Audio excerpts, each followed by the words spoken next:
আসসালামু আলাইকুম viewers, welcome back to my channel another video. সবাইকে ঈদের অনেক অনেক শুভেচ্ছা, ঈদ মোবারক। সবার ঈদ কেমন কাটলো? আমার তো ঈদের সারাটা দিন কেটেছে ভীষণ ব্যস্ততার মধ্য দিয়ে। কখন যে কাজ করতে করতে রাত 1টা বেজে গেছে সেদিকে খেয়ালই করিনি। তো যাই হোক, ফাইনালি আজকে ঈদের পরের দিন আমি চলে এসেছি আম্মু আব্বুর বাসায়। গতকালকে সারাটা দিন আম্মু আব্বু আমার জন্য আর তাদের নাতির জন্য, মেয়ের জামাইয়ের জন্য অনেকটাই অপেক্ষা করেছে। তো আজকে ফাইনালি চলে আসলাম। গতকালকে তো এত কাজ রেখে আসা সম্ভব হচ্ছিল না। এইখানে আসার সাথে সাথে আম্মু এত কিছু রান্না করে রেখেছিল দেখলাম। তো এক পিস গরুর মাংস ট্রাই করার জন্য আম্মুকে বলছিলাম, আর আম্মু এক প্লেট গরুর মাংস উঠাচ্ছিল, আর এটা দেখে আমার মাথাটাও সাথে সাথে ঘোরাচ্ছিল। আমিও ভিডিও করছিলাম, ভিডিও করার জন্য আর কিছু বলছিলাম না। তো যাই হোক, এইখানে আম্মু আরও অনেক ধরনের আইটেম করে রেখেছিল, গরুর চাপ, তারপর আরও অনেক ধরনের কাবাব, অনেক ধরনের ডেজার্ট। আম্মু রান্না করতে ভীষণ ভালোবাসে, তো আম্মুর সব রান্নাই অনেক বেশি টেস্টি হয়।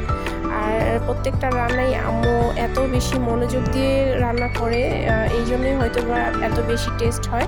তো আম্মু এখানে যে গরুর চাপটা বানাচ্ছিল, এটা আমাদের ফ্যামিলির ট্রেডিশন, সবসময়ই আসলে এই চাপটা বানানো হয়। আর এই চাপটা কিন্তু অনেক বেশি খেতে টেস্ট হয়। আজকে আম্মু এটার মধ্যে আরও কিছু নিজস্ব ইনগ্রিডিয়েন্টস অ্যাড করেছিল, যেটা এত বেশি স্মেল আসছিল মেরিনেটের মধ্যেই, যা আসলে সরাসরি এটা টেস্ট না করলে বোঝা যেত না। তো আর এখানে রোস্টও আম্মুর প্রায় রান্না করে হাফ রান্না হয়ে আসছিল। তো আর রোস্টটাও খুব টেস্ট হয়েছিল আজকে। তো আর এই সেমাইটার কথা নাই বলে, এই ক্রিমি এই সেমাইটা এত বেশি টেস্ট হয়েছে। প্রত্যেকটা সেমাইয়ের মধ্যে আম্মু এত সুন্দর করে রান্না করেছে, আর এত বেশি বাদাম, সব ধরনের বাদাম আর দুধ দিয়েছে। আসলে মুখে প্রত্যেকটা সেমাই একদম লেগেছিল।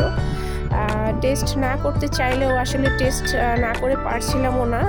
যদিও গতকালকে থেকে আমি এত বেশি মাংস নাড়াচাড়া করেছি, এই জন্য আমার আসলে খুবই একটা অনীহা চলে আসছিল। কিন্তু আম্মুর খাবারের রান্নাগুলো এত সুন্দর সুন্দর স্মেল আসছিল, প্রত্যেকটা আইটেম একটু একটু করে টেস্ট না করেও পারছিলাম না।